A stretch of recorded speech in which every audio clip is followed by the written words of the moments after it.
Hi, everyone, and thank you for taking the time to join us today. This webinar is hosted by the San Luis Obispo County Climate Justice Alliance, and today we'll be talking about incoming environmental justice funding opportunities, as well as two wonderful organizations that are able to provide technical assistance with these opportunities.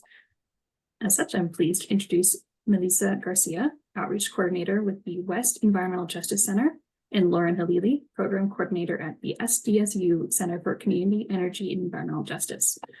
First, we will hear from Melissa, so please take it away whenever you're able to share your screen.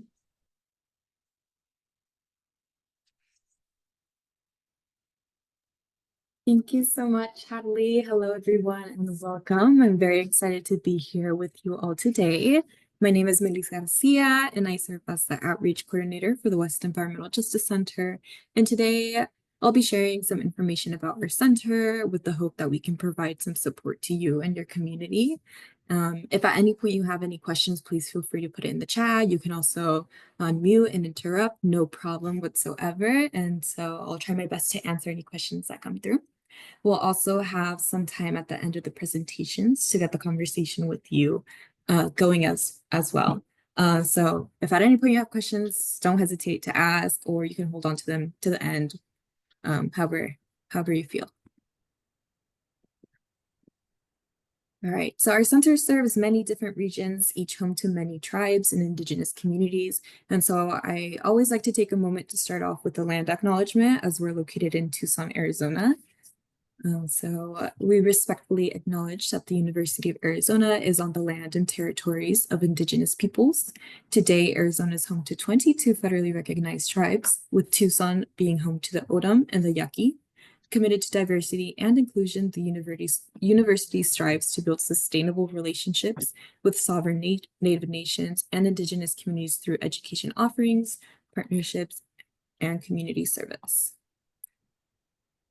Before we get into the details of what our centers do, I do want to give a little bit of a background on how our centers came to be and why we're here. In 2021, the Biden administration announced the Justice 40 initiative, which mandates that at least 40% of benefits from certain federal investments must flow to disadvantaged communities. And so the Environmental and Climate Justice Program, which was created by the Inflation Reduction Act, was one of these investments. And so this program provides funding for financial and technical assistance to carry out environmental and climate justice activities to benefit underserved and overburdened communities in conjunction with the bipartisan infrastructure law. And so with that, the EPA and the Department of Energy selected 16 environmental justice Thriving Communities Technical Assistance Centers. It's a very long name, as you can tell. So we call them EJ TCTACs, or just TCTACs. So if you hear me saying TCTACs, that's what we're referring to. They're technical assistance centers. And so the 16 centers were selected to receive funding to help provide technical assistance to said communities and to help remove barriers, increase access to federal funding, and also to improve accessibility for communities with environmental justice concerns. And so the TCTACs are a part of a federally led place-based technical assistance network called the Thriving Communities Network. And so we provide technical assistance and capacity building resources to urban, rural, and tribal communities experiencing a history of economic distress and systemic disinvestment. Now, the TCTACs, a part of this network, support technical assistance such as grants navigation, capacity training, and one-on-one consultation. They provide environmental energy justice analysis, community engagement, and involvement with decision-making, amongst many, many others across all of the TCTACs across the nation. And so Region 9, which consists of Arizona, California, Nevada, Hawaii, and the U.S. affiliated Pacific Islands, has two technical assistance centers, the first being our very own West Environmental Justice Center, which is located at the University of Arizona in Tucson, Arizona, which at the moment it's about 75 degrees, but we think that's freezing considering we experience temperatures up to 120 degrees. So if you were to walk through Tucson right now, everyone's wearing their hoodies and their sweatshirts. So I'm sure that's not typical of Northern California 70-degree weather. So that's just a little bit of a fun fact at the moment of what we're experiencing in Tucson. And so the second Technical Assistance Center for Region 9 is the Center for Community Energy and Environmental Justice, located at San Diego State University, who you will also be hearing from later today. And so in addition to that background, I do want to throw out some vocabulary words. What is environmental justice? What are you talking about? And what are we working towards here? So in April of 2023, the White House updated the definition of environmental justice through Executive Order 14096. And this expanded the definition of environmental justice to the just treatment and meaningful involvement of all people, regardless of income, race, color, national origin, or tribal affiliation, or disability in decision-making and other activities that affect human health and the environment, so that one, they're fully protected from disproportionate and adverse human health and environmental effects, including risks and hazards, including those related to climate change, the cumulative impacts of environmental and other burdens, and the legacy of racism or other structural or systemic barriers. And secondly, to have equitable access to a healthy, sustainable, and resilient environment in which to live, play, work, learn, grow, worship, and engage in cultural and subsistence practices. And so I mentioned a few minutes ago that Region 9 has 2 technical assistance centers. And so you might be asking yourself, who do I reach out to? Is there a right or wrong way to go? And the answer is no, there is absolutely no wrong way to go, no wrong door. This Venn diagram shows both of our centers' areas of expertise and what we share and how we differ. And so I want to show you this diagram to really showcase all the areas of expertise that you have free access to through the TCTAC program. And so again, there's absolutely no pressure in choosing one center or the other. We work together all the time, and we are happy to refer to each other based on your needs and of course our expertise areas. And so the bottom line here is to reach out to someone and we will connect you to the right team. And so hopefully today's presentations will help you guide a little bit onto who and how we should reach out. All right, so moving on to the details of our center, the mission of the West Environmental Justice Center is to work as authentic partners with communities towards environmental and energy justice by being a one-stop shop for hands-on technical assistance, multifaceted training, and other eligible forms of assistance, resources, and support. We serve Arizona, California, Hawaii, Nevada, and the U.S.-affiliated Pacific Islands, including Native American tribes and indigenous communities in these areas. We're very fortunate to have a large team with our partners representing each of the states in our region. And we use a hub and spoke model with everyone from Arizona providing logistics support. So we have multiple teams, including a training team, an evaluation team, a marketing team, etc. And so these are primarily based in Arizona, but we also include our regional partners throughout Region 9 to make sure that we're doing things that really speak to their communities and that can really benefit their communities. So again, the regional partners are really our boots on the ground. And so this is a list of all of our partners, our regional partners, our Arizona partners. And as you can see, and as I mentioned, we have a very, very large team and we're thankful for each and every one of them. All right, here's the good stuff. Free services. We love that word. We offer a variety of services, and yes, they really are free. I like to think of our offerings as falling into 3 pillars or 3 categories. The first one being grants navigation, and Anna, who's our grants management specialist, is actually on this call right now. So if you have any questions, maybe you can shoot her a message. So yes, the first pillar is grants navigation, and that includes free online training, access to funding database, and support with applying for and managing grants. We assist by reviewing applications, providing feedback, and ensuring that you are meeting all the necessary requirements and beyond. Our second pillar is community leadership. Our center hosts free community resources throughout the region, creating opportunities for communities to discover local resources that are available, but also pull in all those local organizations so that they can also get to know about each other and learn about different initiatives that maybe they aren't aware of, and hopefully create those partnerships and collaborations. Additionally, we have a community champions program, which is set to begin our first cohort in November, so next month, or technically we're almost there, so soon. So yes, we have about 15 community champions from across the region who will be put to the test, but also to learn more about different initiatives and different tools and resources and trainings that are out there and that we will also be providing so that we can help work together towards environmental and energy justice initiatives and hopefully, again, build those partnerships with each other across the region.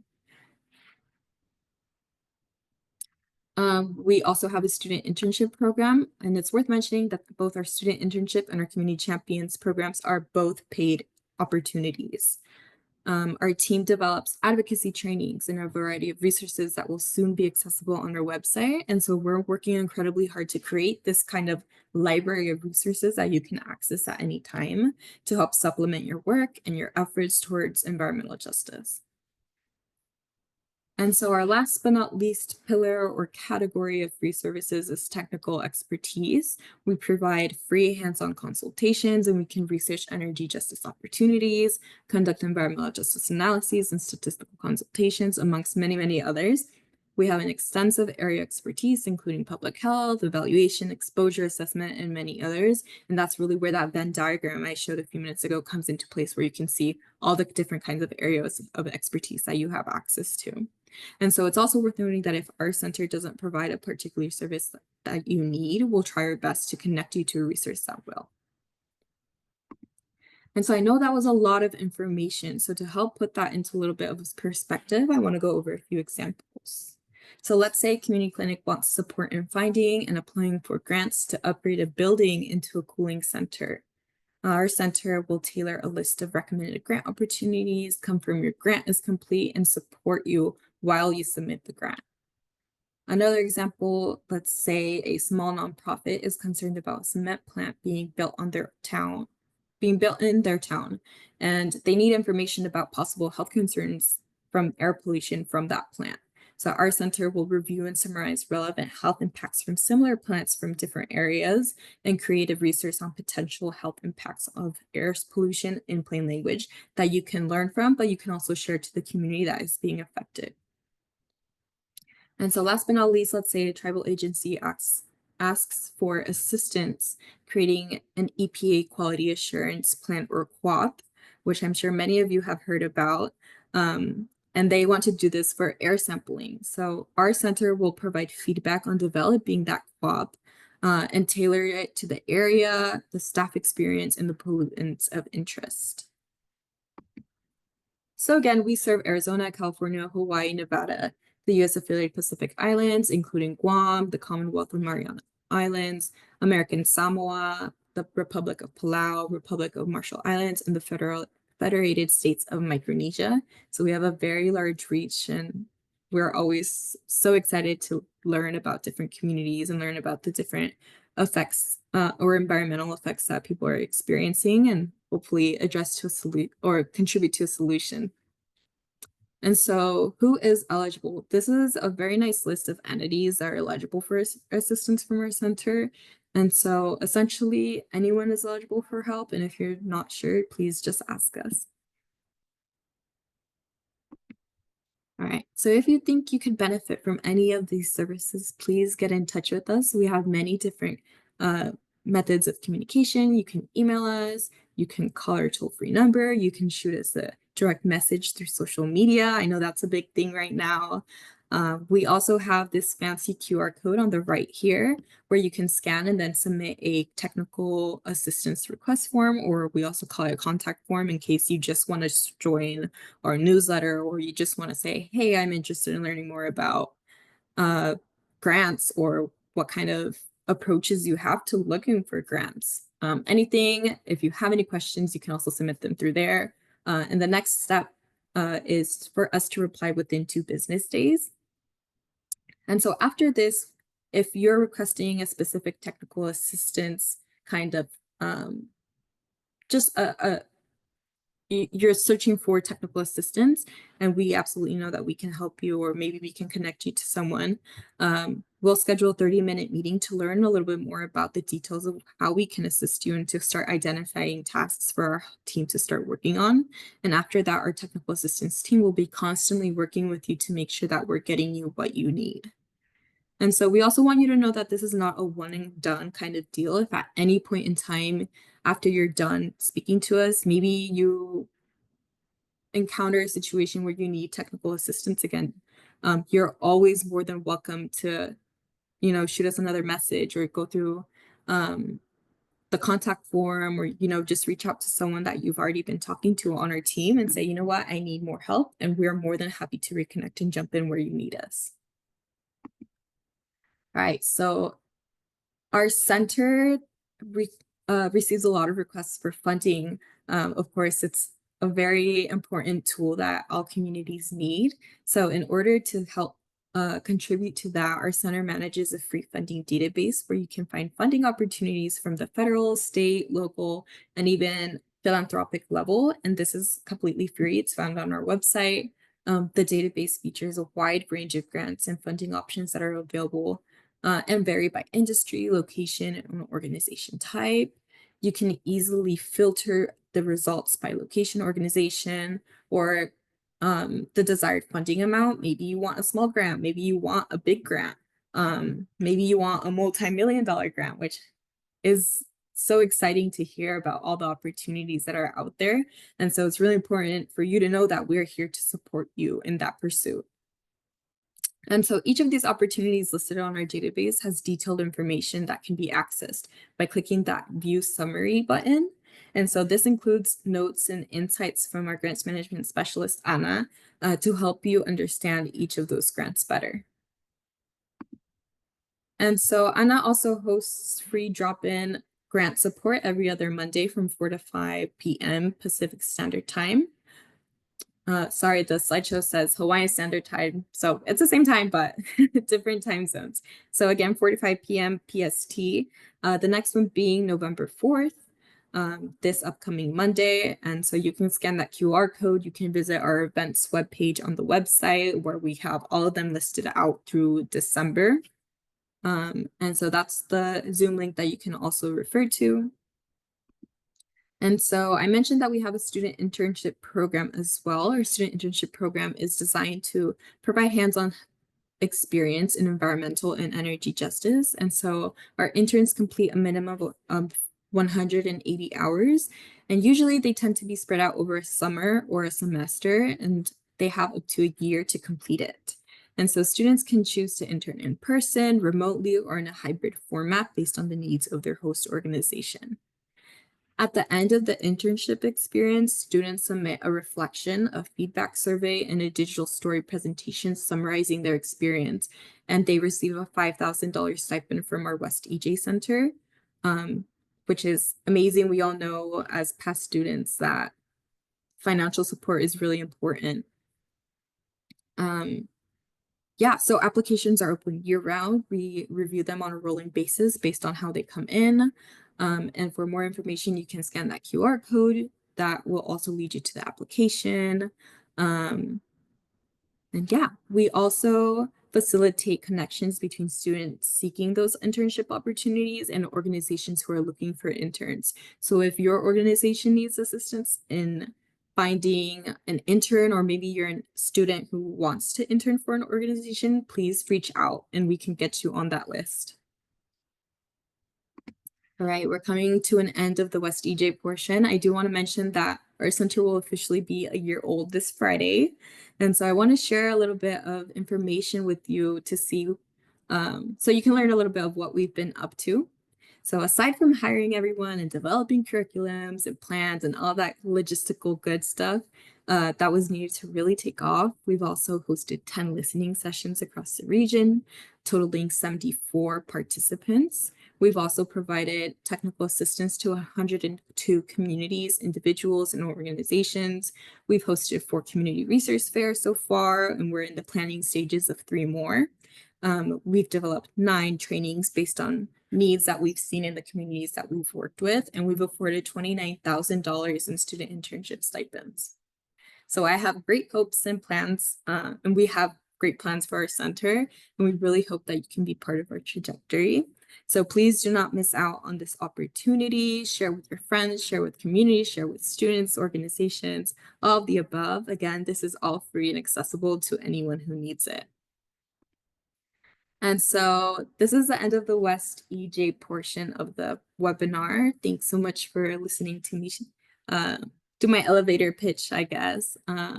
So yes, I invite you to visit our website at westejcenter.arizona.edu to learn more about our programs, our free services, and to learn a little bit more about the resources that are available to you through this program. Additionally, you're always welcome to reach out to us via our toll-free number, our general email address, or through our website contact form, which can be accessed through the first QR code in the green. If you have any questions, please don't hesitate to reach out. You can also do my direct line or my direct email. And with that, I'll hand the mic over to Lauren from the Center for Community Energy and Environmental Justice. I'll start answering questions. I know there's a few coming in through chat, and then we'll come together again to review anything else. So thank you so much.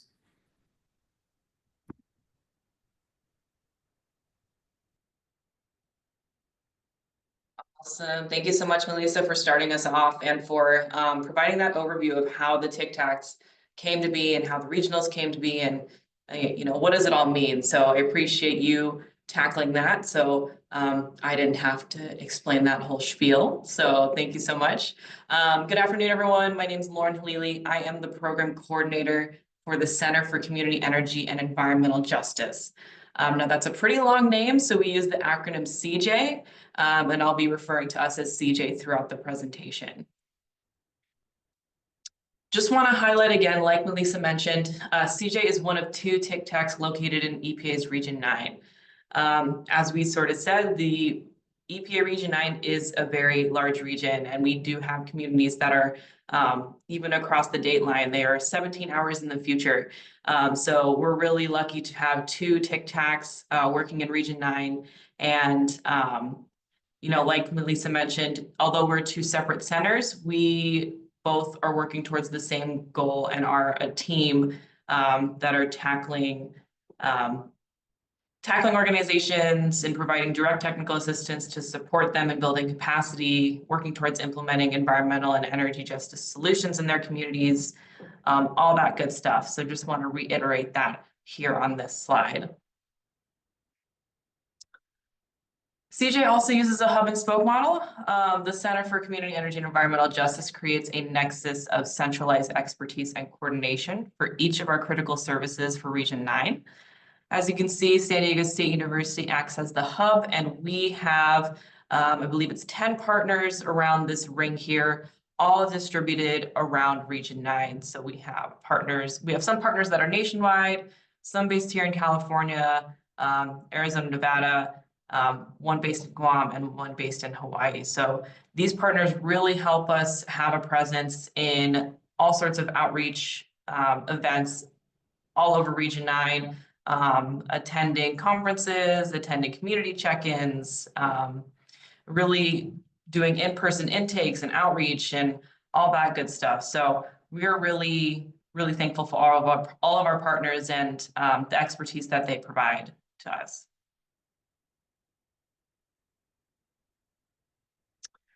And so speaking of our partners and their expertise, so at CJ, our technical assistance services fall into, I guess, 4 categories, you could say, 4 areas of expertise.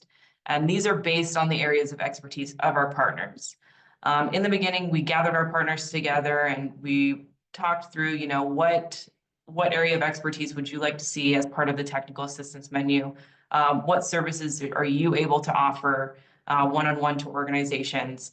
And this is the menu that we sort of came up with. So we have people administration and grant capacity, we have environmental quality and health, we have tribal and indigenous, and we have energy and energy justice. Now, these 3 categories of expertise, we also have grouped our partners into each of these category areas, and we call them our sub-teams. So I'll love to talk to you more about that a little later on to kind of break down each of these pillars and where our partners fit in, and give some examples of a couple of these services within each of these pillars. But just want to give a little overview of kind of where we are now with our outreach to communities. So we opened our doors last September, and by open our doors, I mean we started receiving technical assistance requests at that time.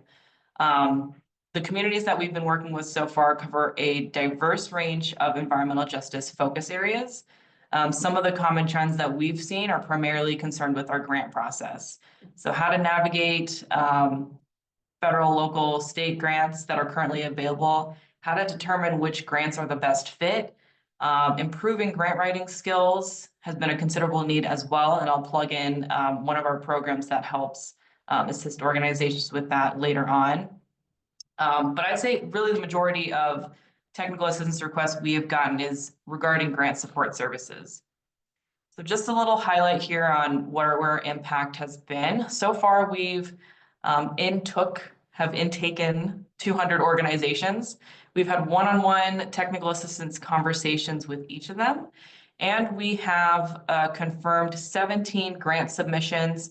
This might be more so like 19 or 20 by the end of this week. I am working with a couple organizations on a few grant applications. But as of today, we have 17 grant submissions, and those grants, as you can see laid out, they range from federal opportunities through USDA and EPA to state opportunities. We have a couple of California-specific grant opportunities, and then as well as foundation opportunities. So Ben and Jerry's Foundation Grassroots Organizing Grant, we've sent that out to a lot of organizations who are looking to build capacity to be able to then apply for state level grants and then eventually federal level grants. EJ focus areas, I talked about the grant support that has been really common in what we've been hearing from our requests. Other areas of support, we've heard extreme heat, urban agriculture, brownfields is a big one, and land redevelopment, as well as air quality, clean energy, grassroots efforts, coalition building, all of those great things. So those are just a few that I wanted to highlight there, but it really is across the board in terms of focus areas.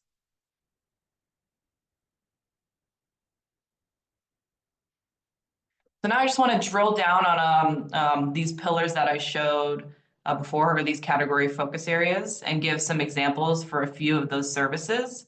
So under people, admin, and grant capacity, I mentioned that grant writing training was a significant need that we've been hearing from organizations. We actually have launched a Writing for Green grant writing training. There's both a live and self-guided version of this.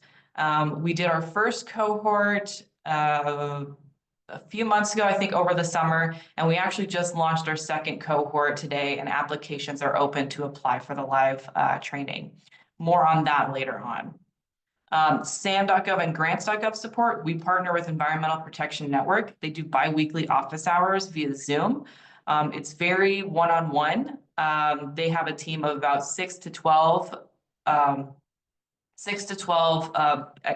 experts in SAM.gov join that call, and you're able to ask any questions with SAM.gov. You can do a one-on-one walkthrough with a professional. Really great stuff there. Grant administration training. We have uploaded YouTube videos on grant admin trainings, intro to grant regulations. We just released one on procurement policies. So those are pre-recorded on our YouTube channel. And we also offer grant office hours through CJ that are on a bi-weekly basis as well. So we kind of just have an open office hours, and you can join, drop in, ask any questions about grants, any questions in general, really, and we can get you the right answer or connected to someone who knows the right answer as well. And then strategic grant planning, that's a pretty broad one, and that kind of goes over identifying grants to target for your organization. We really try to make a curated list for opportunities that are relevant to your organization's project and priorities. Translating NOFOs is another one. That's Notice of Funding Opportunities, translating into other local languages, as well as translating into plain language. So understanding like, okay, what are the requirements? What are the eligibility? What are the really important details of the notice of funding opportunities? Because those can take up a lot of time to just review on your own. And then, like I mentioned, reviewing eligibility, we can develop a timeline for how we want to submit a successful grant application. And then we can also review your proposals, work plans, and budgets. Environmental quality and health. So one of our partners, Center for Creative Land Recycling, they're really pivoting the way for our technical assistance around brownfields and land redevelopment. So they help create funding solutions for brownfields projects. They have regulatory liability expertise and financing strategies, as well as strategic land redevelopment and planning. Another one of our partners is the Public Health Alliance. They can help a lot with the Healthy Places Index, which is a California-specific screening tool, as well as other screening tools. They actually did a webinar for us on how to use Healthy Places Index and how to actually communicate that data in a grant proposal, and that is actually recorded on our YouTube page. And then environmental justice assessments and analysis. This is providing guidance in identifying EJ issues in your community and equipping organizations with available resources and solutions to successfully carry out an assessment and analysis. We have a team dedicated to our tribal and indigenous communities. Our partners up at the top are Climate Science Alliance, Desert Research Institute, Institute for Tribal Environmental Professionals, and the University of Guam.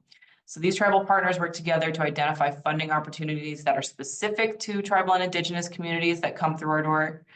They also have workshops and trainings on a range of different topics, anywhere from air quality monitoring to GIS to data management. ITEP is a really big leader in these workshops and trainings. And they also work on building leadership capacity through fellowships, leadership trainings, and workforce developments. There's some networking opportunities there as well. They foster supportive collaborations and networking through these trainings and workshops, as well as meaningful engagement. And each one of these partners have additional programming on the side outside of CJ that folks can tap into as well. And then last but not least, our energy and energy justice team. We have partners at Arizona State University, Center for Energy and Society, as well as the Energy Policy Initiative Center, or EPIC Center, at the University of San Diego. This team, they really provide one-on-one guidance in navigating your energy-related project and any energy policy and law considerations that need to be considered, any insight on related grants for your energy projects, as well as providing guidance on identifying energy justice issues and, just being able to equip you all with the available resources and solutions to be able to successfully apply for energy justice related grant opportunities. Now, I know Melissa went over this. I'm not going to, spend too much time on here, but eligibility is a long list of folks who are eligible, which is great. A lot of times we only say that there's one entity that is typically not eligible, and it's for-profit organizations. But this whole list is eligible. And like Melissa said, if you're not sure, still contact us, and we can get you the answer to that or get you connected to the right person for your needs. So a little bit on what to expect when reaching out to one of the TCTACs. I know Melissa had her own kind of step-by-step process, but at least what you can expect from CJ is an organization who requests technical assistance from us via our submission form on our website, direct email, phone number, in-person event. It really doesn't matter how you request assistance from us, just as long as you get in contact with us and say, hey, I'm requesting technical assistance for XYZ. That works as well. And once a technical assistance request comes through, a CJ team member, it's typically me or my program manager, who's named Paige, will reach out to schedule a 30-minute intake meeting. And this 30-minute intake meeting is rather casual. We just want to get to know your organization. We want to get to know why you're reaching out for technical assistance. And then we want to get to know what are the priority areas in your community that you're looking to address, or what's the project of priority that you need assistance on. So that we take that time to kind of just really get to know you and your organization and develop a outline next step for your technical assistance plan. Sometimes we'll need to have another conversation to really get down to the nitty-gritty if you have more of a complex request. Sometimes it's rather straightforward for organizations. They'll just come to us and say, I need you to find me grants on, community engagement and youth education or something like that. So really depends how that first intake meeting goes. But we follow up with outline next steps and we kind of hit the ground running with providing you with your technical assistance. I will say that once you request technical assistance from us initially, we like to let folks know that this is an ongoing relationship. So once you request assistance from us, you can reach out to us again for next year if you need something. You can email us with any questions that you might have. I know someone asked in the chat, how long are the TCTACs funded for? And I think Anna answered, we're funded until 2028, but of course we want to extend that funding and extend the life of our center beyond the life of the EPA and DOE funding. So once you initially request technical assistance from us, you can work with us up until 2028, and we're hoping for thereafter as we extend our centers. Some upcoming events I just want to highlight. I talked about some of these already. So the CJ grant office hours bi-weekly on Wednesdays 3 to 4. Our next one is actually today, 3 to 4 p.m. The link to register is on our website. I'm happy to pop it in the chat. EPN has sam.gov office hours. If you are going after federal funding opportunities or thinking about going after federal funding opportunities, a lot of the times they require sam.gov and your unique entity ID number. So I believe the next sam.gov office hours is next Wednesday. I'm happy to pop that link in the chat as well. And then we also have an upcoming webinar from our actual energy and energy justice team is putting on funding opportunities for renewable energy projects. And that is happening next Wednesday as well. A lot of things happening next Wednesday, so that's great. At 12 p.m. Pacific time. And I'm happy to give Hadley all this information to send in a follow-up email as well. We just had an event yesterday, actually, titled From Access to Action, How Tribal Governments and Organizations Can Utilize the TCTACs. This was just kind of engage tribal governments and organizations in kind of what our services are, how they can get in touch with us, really learn from them what their needs are. And we're planning on offering that quarterly. So the next date for that is to be determined. Okay, I talked about this a little briefly, the Writing for Green grant writing training. Our cohort 2 applications are now open. This is a live training. It's a 12-week program. You can expect to commit about a 1 hour, it's 1 hour asynchronous course content and then 1 to 2 hours of completing assignments. You get individualized instructor support, feedback, and office hours. And we also offer a $1,000 stipend. So there's limited spots available for this. If you're interested in strengthening your grant writing skills, or if you're interested in learning more about grant writing, highly, highly recommend that y'all apply for this cohort. We are planning on offering this multiple times. So if the spots fill up for this cohort, we are planning on offering it spring 2025 and thereafter. And then just want to give you a little flavor of what the training modules kind of look like in the Writing for Green live training. There's modules on understanding RFAs, how to structure your narratives, describing your work plan, how to do budgets. That's a big one that people are interested in, how to create logic models. A lot of great stuff in the Writing for Green training. I will say what I didn't mention in the last slide is that in addition to a live cohort, there is also a self-guided version of the training. So that way you can go at it self-paced. If you don't get a spot in this live training, we offer that self-paced option to folks so that you can go over all the same modules. The only difference is that there's no stipend and you won't have access to an instructor for feedback and office hours and things like that. And then just want to pop this up again. Lisa already talked about it. I won't talk about it too much. But just to show unity between the two centers, we get a lot of questions asking, who to go to and who's the best TCTAC for what my needs are. I think long story short is there's no wrong door on who you contact first. Melissa and I talk all the time. We meet on a monthly basis between West DJ and CJ. So if you reach out to one of us and we feel that the other TCTAC is, more suitable to fit your need, we will make that referral internally. So just want to highlight that there. And then just a little bit of a contact page. I mentioned our recording webinars and trainings are on our YouTube channel. Highly recommend checking out what we've done in the past in terms of webinar events, our grant administration and management trainings, really great stuff on there. We're also on social medias, so you can find us on Instagram, LinkedIn, Facebook. We post a lot of our announcements on there and highlights from different events. And then this is how you can get in contact with us. That's our website, our email, and our phone number. If you have any questions or if you want to request technical assistance, you can reach out to us whichever way you feel comfortable.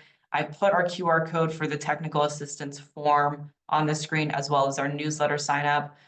We send a quarterly newsletter and announcements pretty frequently on our newsletter. So make sure you sign up for that so you don't miss any of our great upcoming events that are coming up in the future. And with that, I want to thank you guys for having me. Put our contact up on the screen. I put our center's email address, but please know that that goes to myself or our program manager page. It goes to two people. Your email will not get lost in the ether. But yeah, thank you so much. Thank you, Lauren, and thank you, Melissa. And right now I see that most of the questions in the chat that have already been put there have been answered. So thank you to those who have been working on that. And again, you're welcome to put questions in the chat or speak up. And I see Heather has her hand raised, so go for it, Heather. You are muted, Heather. Thank you. Thanks. Terrific presentations, both ladies. Thank you very much. And I just wanted to follow up on one thing that Lauren mentioned, because I came across it myself and earlier about the SAM requirement for funding.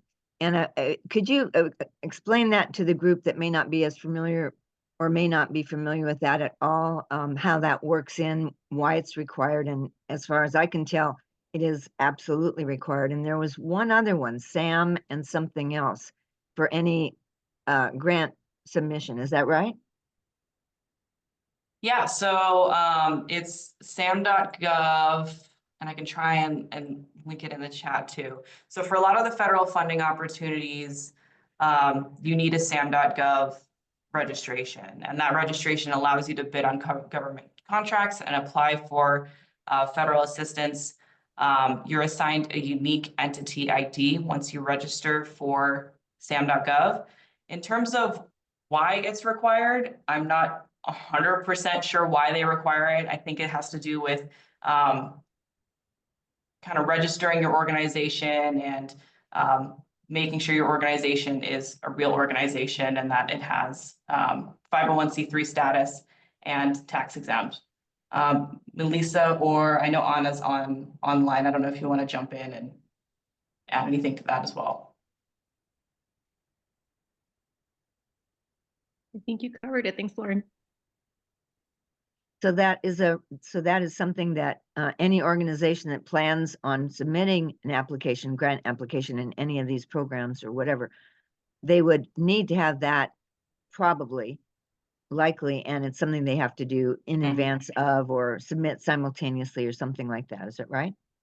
Yeah, so for federal opportunities, you will need a sam.gov.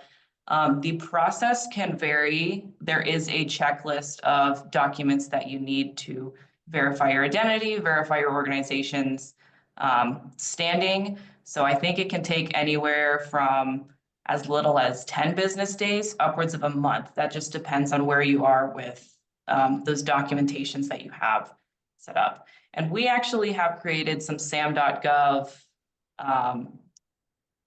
step-by-step guides as well as some documents checklist that I'm happy to send to Hadley if you want to distribute that to this group. Sure. I think that's a good idea. Yeah, I'll send those over. We have them in English and Spanish, so I'll send both. Great.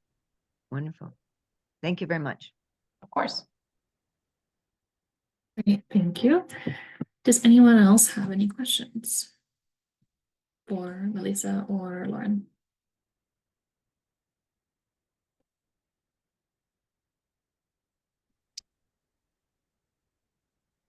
Sure, go for it, Nancy. The question. Yeah, it's great to get a refresher on this. I think I'm an example of an organization that did an initial intake, like way back.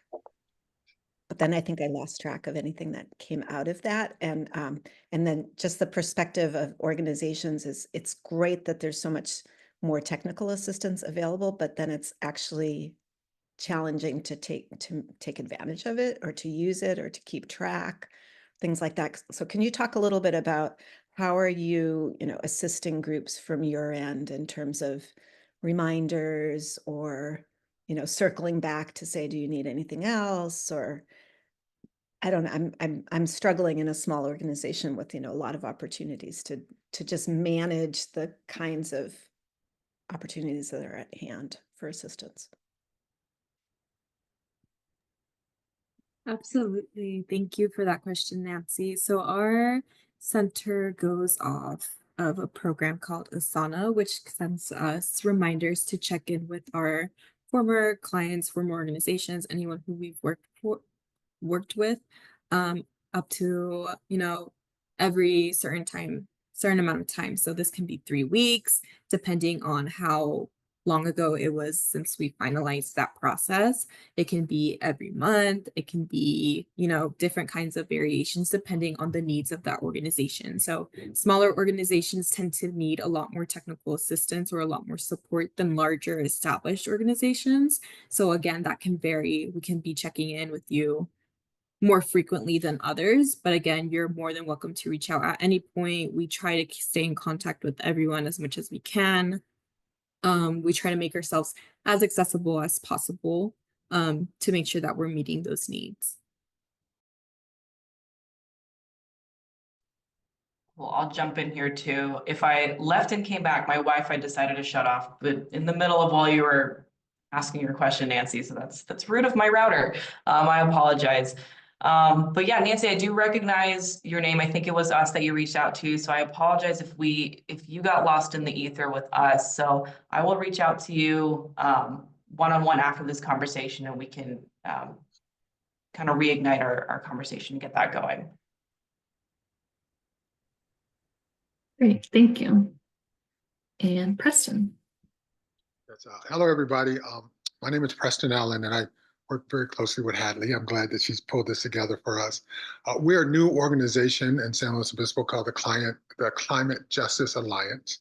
And we're kind of a collective of a variety of nonprofit organizations that have specific target groups that we try to communicate with regarding climate change, and climate impact. So my question is that, with our organization, there's probably about 6 or so organizations that are part of bringing us together. And would you all be interested in actually speaking to us as a collective, in which you could get maximum impact, because you'll be really talking with about 7 or so nonprofit organizations. But is that something that you can make yourselves available for a 30-minute kind of conversation about what we're trying to do and how far we want to go and what opportunities might be there for you all to help us? Absolutely, we would love for that opportunity. And again, we work together all the time, so we can even do it together. If you would like to provide your email address, you can send it directly to me, or you can share out in the chat.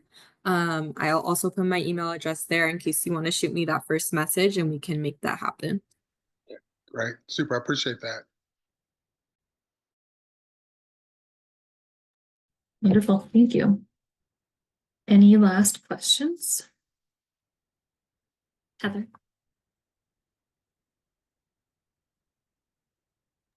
Since it didn't come up, I wanted to ask about the grant maker program. If any more documents have been released on that. What I understand, the next biggest and potentially the last big tranche of money from the EPA for environmental justice and environmental issues. We've seen something from Region 3, their initial, whatever the documents that they had initially, but has anything been released for Region 9, or can you explain the grant maker program a bit and if we have new information about it?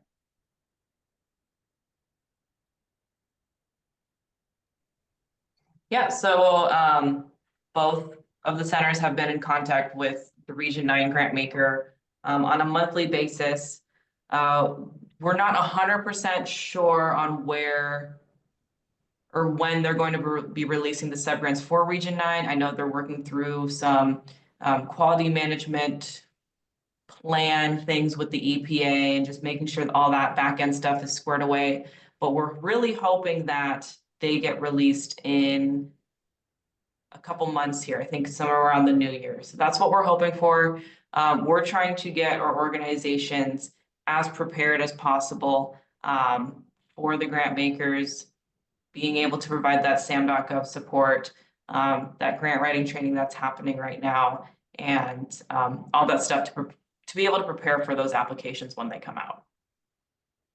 It just seems like that this group, in particular, small organizations that have joined us today, need to know a little more about the grant maker, why it's special potentially for them, smaller grants, and also the format that there's a grant maker umbrella, and then that may ease the burden on smaller organizations. Could you describe it a little bit for the people that are here so they know how to ask about it? Yeah, of course. I can give an overview of what my understanding is, and if Melissa, you want to jump in if I'm missing anything. But the grant maker program, the EPA selected about 11 grant makers across the region. Ours for Region 9 is social environmental entrepreneurs, and they are working to re-grant that funding and serve as a pass-through entity to release subgrants. And those subgrants come in, I believe it's 3 different tiers for planning, implementation, and something else. I'm trying to find it right now, and I can drop the link in the chat. 3 different tiers of funding, and then there's also going to be a separate funding category for severely capacity constrained organizations, and that one's about $75,000.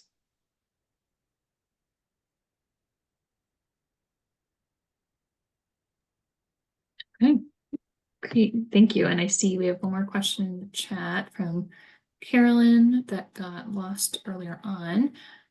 Carolyn had asked, can you further specify what translation services include? Is it just for written content, or does it include live translation at community workshops?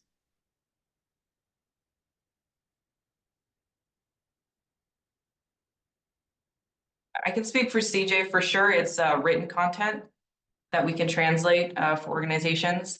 And I think it might depend on the nature of the workshop or webinar or something else for live translation. If it's online, I think that is more feasible for us to do than if there is an in-person workshop that needs translation, just because our contracted translator is based here in San Diego. Online would be a little bit more easier and accessible for them. But that's what I can speak on for CJ. Yeah, so for translation, it's kind of a great area for West EJ just because it isn't an official service that we offer. However, our partners do have contracts with translation service providers. So if, again, it depends on like the size of the document that you need translation, if it's, you know, written, that's something that we can do, but it does depend on the you know, the length of it. We do support, you know, on the smaller side, if it's a smaller document, we do support about 20 languages within our center itself. So if it's something that we can do on our own, that's definitely something that we're willing to do. But again, we do have that contractor in case it is something larger or a larger project. Thank you. Great. Any last questions?